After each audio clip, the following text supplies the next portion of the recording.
Welcome to the Banker Lamp. Please enjoy the video. You begin by establishing a perfect base. Draw a circle and immediately add a faint horizontal center and vertical axis so features align. Once done, decide line weight, a 0, 5, 1. 0 pen creates a bold emoji feel while pencil guides remain erasable. You should place the eyes slightly above the horizontal line and the mouth centered on the vertical axis. This ensures balance. Make sure to keep strokes confident, but light at first, so you can refine proportions before inking.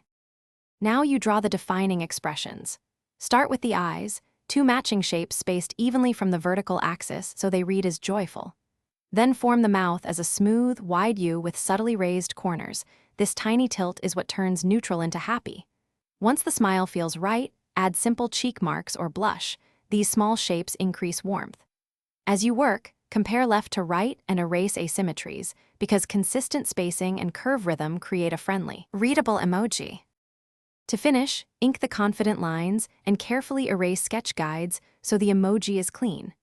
Next, fill the circle with a flat yellow and layer subtle highlights on the top left and a soft shadow beneath the mouth to add depth.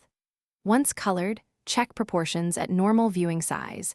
If eyes or smile look off, gently nudge shapes or redraw only the problematic segment rather than the whole face. If colors bleed or edges smear, let layers dry and then refine with a small eraser or... Thanks for watching. If this was helpful, leave a like and consider subscribing. See you next time.